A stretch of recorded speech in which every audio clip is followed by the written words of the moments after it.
የሞተው ሂሩት ወይስ እናቷ? ምንድነው እየተካሄደ ያለው? ምንድነው እየተፈጠረ ያለው? አሰላሙ አለይኩም ወራህመቱላሂ ወበረካቱ። ውድና የተከበራችሁ የቻናሌ ቤተሰቦች እንደምን አላችሁ? እንደምን ሰንብታችኋል? እንደምን ከርማችኋል? እኛ አለን አልሐምዱሊላህ። ኢንሻአላህ በያላችሁበት የአላህ Subhanahu Wa Ta'ala እዝነት ረህመትና በረከት አይለያችሁ። እንግዲህ ዛሬም በአዲስ ቪዲዮ መጥቼላችኋለሁ ማለት ነው። በአዲስ ርዕስ በአዲስ ቪዲዮ መጥቼላችኋለሁ። ሐቂቃ ከቆይታ በኋላ አልሐምዱሊላህ ረቢል ዓለሚን በአላህ Subhanahu Wa Ta'ala ፍቃድ ወደ ስራዬም ወደ ፍትፈታዬም ተመልሻለሁኝ ማለት ነው። እንግዲህ እዚህ ቦታ ላይ ከሰራሁላችሁ በጣም ቆይቻለሁ አይደል? ከመውለዴ በፊት ነበር እዚህ ቦታ ላይ የሰራሁት። አሁን ግን አልሐምዱሊላህ ወጣ ብዬ የተለያዩ ቪዲዮችን የተለያዩ ብሎጎችንም ኢንሻአላህ ለቅላችኋለሁ ማለት ነው። ዛሬ ግን የመጣሁበት ርዕስ ሐቂቃ በጣም የሚያስደነግጥ፣ በጣም የሚሰቀጥጥ፣ በጣም የሚዘገንን ነው። ወላሂ እኔ ምን ብዬ መናገር እንዳለብኝ አላቅም። ምን ብዬ ማለት እንዳለብኝ ራሱ አላቅም። አላሁ አለም።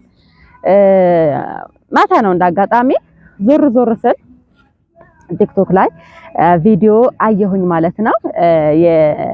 እንግዲህ ርዕሱ ላይ የምታዩት ወይም ደግሞ ፕሮፋይሉ ላይ ያያችሁት ወይም ደግሞ ቪዲዮን ትንሽ ነገር እዚህ ጋር አስገባላችኋለሁ ለእናንተ እንድታዩት ማለት ነውና በጣም የሚደብር፣ በጣም የሚሰቀጥጥ፣ በጣም የሚዘገንን ቪዲዮ ነው። እንደዚህ አይነት ቪዲዮ የምትሰሩ ሰዎች ግን አላሁ ሙስተዓን ምን ብዬ እንደምላችሁ አላቅም። በመጀመሪያ ደረጃ እናት፣ እህት፣ ወንድም፣ አባት፣ ቤተሰብ ያለው ሰው በሌላ ሰው ላይ እንደዚህ አይነት ቪዲዮ መስራት በጣም ነው እንትን የሚለው። ሀይቃኔ ሳየው በጣም ነው የደነገጥኩት፣ በጣም ነው ክው ያልኩት። እንዳጋጣሚ ቡታጀራ ላይ አልነበርኩም፣ ከቡታጀራ ወጣ ብዬ ነበረ እና ሳየው በጣም ደነገጥኩኝ። ሀቂቃ ወላሂ በቃ የእውነት የተፈጠረ ነገር ነበር የመሰለኝ። በቃ የእውነት ተፈጥሮ እኔ ያልሰማሁ ነገር ነበር የመሰለኝ ማለት ነው። ያው ቡታጀራ ውስጥ ስላልሆንኩኝ ምናልባት ስልኬ ምን ቢብሏቸው ሊሆን ይችላል፣ ወደ ገጠር ብዙም ስልክ ስለማይሰራ ማለት ነውና ምናልባት ስልኬ ምን ቢብሏቸው ሊሆን ይችላል። በቃ ለዛ ነው ያልሰማሁት ብዬ ነው ሀቂቃ ወላሂ ክው ብዬ ወዳው ነው ስልክ የደወልኩት ማለት ነው። እና ከዛ ከቲክቶክ ወጥቼ ስልክ ደወልኩኝ። ስልክ ደውዬ እንዴት ነው ይሄ ነገር ምናምን ስል ምንም ነገር እንዳሌለ ሰማሁኝ ማለት ነው። እና ቢስሚላህ አውዙ ቢላሂ ሚነሽ ሸይጣኒ አልኩኝና እንደገና ተመልሼ ገባሁኝ ማለት እኔ ነኝ ስለተኛው፣ እኔ ነኝ የሆነ የግንዛቤ ችግር ያለብኝ ወይስ ደግሞ ምንድነው የሚለው ነገር ግራ ገባኝና ተመልሼ ገባሁኝ ወደ ቲክቶክ ማለት ነውና ተመልሼ ገብቼ ሳይ ሌላ ነገር ነው። የልጅቷ እንትን ገባሁኝ ማለት ነው። የልጅቷ ቲክቶክ ገብቼ በአዲስ ማየት ጀመርኩኝ ማለት ነውና ወደ ውስጥ ገብቼ ሳይ ይሄ ነገር እንደተለመደ አይነት ነገር አለ አይደል? እንደዚህ አይነት ነገር ማድረግ ከጀመረች ልጅቷ የቆየ ነገር ምናምን ነገርና ሐስቢ አላሁ ወኒዕመል ወኪል። ቆዩ እናንተ እንዴት ነው የሚያስችላችሁ? እንደዚህ አይነት የምትሰሩ ሰዎች እንዴት ነው የሚያስችላችሁ? እና እንደተረዳሁት ከሆነ በቻናሉ አይቼ በስሙ አይቼ እንደተረዳሁት ነገር ከሆነ የአንድ ዩቲዩበር አድናቂ ነች፣ የአንድ ዩቲዩበር ደግሞ ነፋቂ ነች ነው። እና አንድ ዩቲዩበር ትወዳለች፣ አንድ ዩቲዩበር ደግሞ አትወድም። በቃ አለ አይደል? አድናቂ ማለት ነው። አድናቂና የማታደንቁትና የምታደንቁት የአንዱን አድናቂ ነች፣ የአንዱን ደግሞ አድናቂ አይደለችም ማለት ነውና እሷን ስለማታደንቃት ብቻ አንዴ ቤተሰብ ፎቶ እያመጣች ሪፕ እያለች ትጽፍበታለች። የተለያዩ ፎቶዎች ኢሞጂዎች ታደርግበታለች። የሚያለቅስ ምናምን ኢሞጂ አድርጋ ሪፕ ብላ ጽፋ ትለቀዋለች። አንዴ ልጅቷን እያመጣች ትለቃለች። አንዴ እንዴት ነው እንደዚህ አይነት ነገር የሚያስችላችሁ? ሐቂቃ ማለት ነው እኔ እንደደነገጥኩት የሚደነግጥ ስንት ሰው አለ እንዴ! ወላሂ ስንት ሰው የሚደነግጣል። ወደ ውስጥ ገብቼ ሳይ የእናትና የልጅ ብቻ ሳይሆን የልጅም ይደረጋል፣ ለብቻ የእናትና የልጅም ይደረጋል። እንደገና እሺ ለምሳሌ አሁን ይሄ ነገር ማለት ነው ሩታ ያለችው አዲስ አበባ ነው። እናቷ ቤተሰቧ ምናምን ያሉት እዚህ ናቸው። እና እንደ አጋጣሚ ሆኖ ቤተሰቦቿ ይሄ ነገር ቲክቶክ ላይ ቢያዩት ማለት ነው። ምክንያቱም እሷ ከቤተሰቦቿ ጋር አይደለም ያለችው፣ ከአባት ከእናቷ አጠገብ አይደለም ያለችው። ወላሂ እሱ ስለሚሰሩት ነገር ስለሚያደርጉት ነገር ምናምን አይደለም እያወራሁ ያለሁት አሁን ማለት ነው። በቃ ትረዱኛላችሁ ብዬ ተስፋ አደርጋለሁ። ይሄ ቲክቶክ ላይ ሪፕ እያላችሁ የለቅሶ ምንድነው ክላሲካር እያስገባችሁ የሐዘን ክላሲካር እያደረጋችሁ የሰውን ፎቶ ለጥፋችሁ የምታስተዋውቁ ልጆች ማለት ነው፣ የምትሰሩ ልጆች ማለት ነው። ልባችሁ እንዴት ነው የሚያስችላችሁ? እንዴት ነው የምትችሉት? ማንንም በነገራችን ላይ እኮ እናንተ ማለት ነው ይሄ ቪዲዮ የሚሰራው ሰው ሁሉ በሚዲያ በቪዲዮ ነው እንጂ የምታውቁት ማን ይሁን ምን ይሁን እኮ እናንተ የምታውቁት ነገር የለም። እና ለምሳሌ አሁን እሷ ያለችው አዲስ አበባ ነው አይደል? ቤተሰቦቿ ያሉት እዚህ ናቸው አይደል? እናቷ ብታዩ ይሄን ቪዲዮ ማለት ነው። ለምሳሌ አባቷ ደካማ ነው ታውቁታላችሁ። እናቷ ደካማ ነች ማለት እድሜያቸው ገፋ ያለ ነው።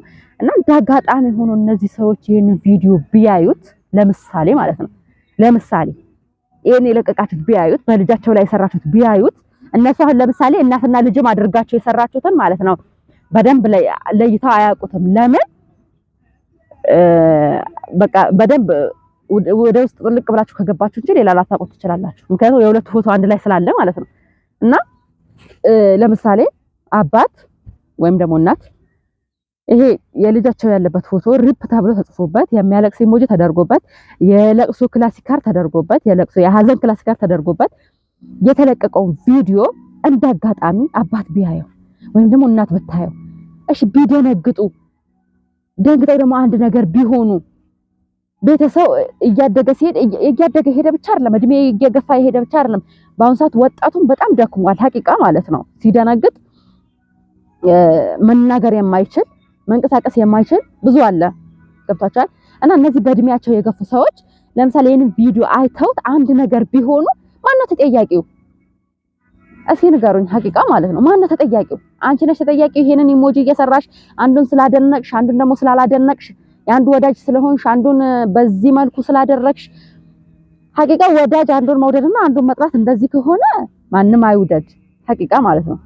ማንም ደግሞ አይጥላ ማለት ማንም እኔ እንጃ ምን እንደምን ራሱ ለራሴ ወላሂ ምን እንደምናገር ግራ ገባኝ።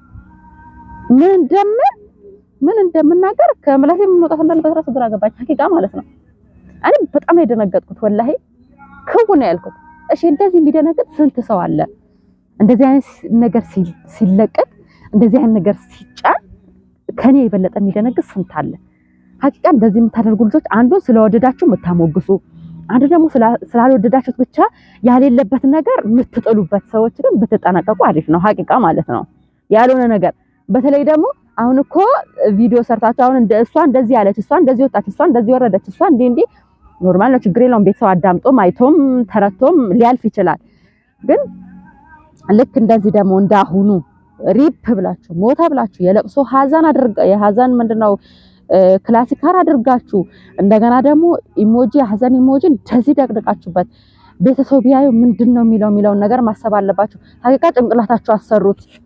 በምትሰሩት ነገር ላይ በምታደርጉት ነገር ላይ እናት አባት ምን አደረጉ እንዴ?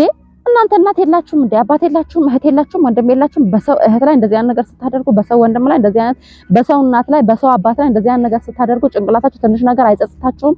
አይጠይቃችሁም? በጣም ነው እኮ የሚደብረው። ወላሂ በጣም ነው የሚደብረው። በጣም ነው የሚያስጠላው። እኔ በኩሌ በጣም በቃ ካየሁት በኋላ በጣም ሰቅጦኛል። በጣም አስጠልቶኛል። በጣም ነው የደበረኝ እና እንደዚህ አይነት ነገር ባታደርጉ የተሻለ ነው። ጥሩ ነው ባይ ነኝ። የምታደርጉት ነገር ተገንዝባችሁ ማንንም ስላደነቃችሁ ማንንም ደግሞ በመጥፎ መጥራት እንዳሌለባችሁ ብታውቁ፣ ማንንም ደግሞ ስላላደነቃችሁት ብቻ በመጥፎ መጥራት እንዳሌለባችሁ። አሁን እቺ ልጅ ይሄን ያደረገችው ልጅ የሆነ ሰው አድናቂ ነች፣ የሆነ ሰው ደግሞ አድናቂ አይደለችም። ስለዚህ የሆነ ሰው አድናቂ ስለሆነች የሆነ ሰው ደግሞ አድናቂ ስላልሆነች አድናቂ ያልሆነችውን ሰው ስም በዚህ መልኩ ማጥፋት በጣም ነው የሚያስጠላው፣ በጣም ነው የሚደብረው። እና እንደዚህ አይነት ነገር አታድርጉ። ቤተሰብ የሚያስደነግጥ ነገር፣ ቤተሰቡን የሚነካ ነገር፣ ለራሳችሁ ህሊናችሁ ረፍት የማያገኝበት ነገር። እኔ እንደዚህ አይነት ነገር ባደርግ ህሊናዬ ረፍት አያገኝም ሀቂቃ ማለት ነው። ህሊናዬ ረፍት አድርጎ ተኝቻ አልነሳም። በጣም ነው የሚያስጠላው። እና እንደዚህ አይነት ነገር አታድርጉ ባይነን እንግዲህ ቤተሰቦች ሀቂቃ እኔ በቃ አላቅም ምን ብዬ እንደተናገርኩ እራሱ አላቅም። በቃ በጣም ስሜታዊ ሆኛለሁኝ ሀቂቃ ማለት ነው። የተሰራው ነገር በፍጹም መሰራት የሌለበት መሆን የሌለበት መደረግ የሌለበት ነገር ስላልሆነ ማለት ነውና መደረግ የሌለበት ነገር ስለሆነ ያደረጋችሁት ነገር መጥፎ ስለሆነ እና ይሄ ነው የምላችሁ ውድ ቤተሰቦቼ። እንግዲህ ቪዲዮውን ከወዳችሁት ላይክ፣ ሼር፣ ሰብስክራይብ አድርጉልኝ ኢንሻአላህ ለሁሉም ሰው እንዲዳረስ ሁሉም ሰው እንዲያይልኝ። ቻናሌ ቀዝቅዟል። እስኪ አነሳሱኝ ማለት ነው ላይክ እያደረጋችሁ። እወዳችኋለሁ፣ አከብራችኋለሁ። በየላችሁበት አላህ ይጠብቅልኝ። አላህ ሱብሃነሁ ወተዓላ ረህመቱና በረከት አይለያችሁ። አሰላሙ አለይኩም ወራህመቱላሂ ወበረካቱ።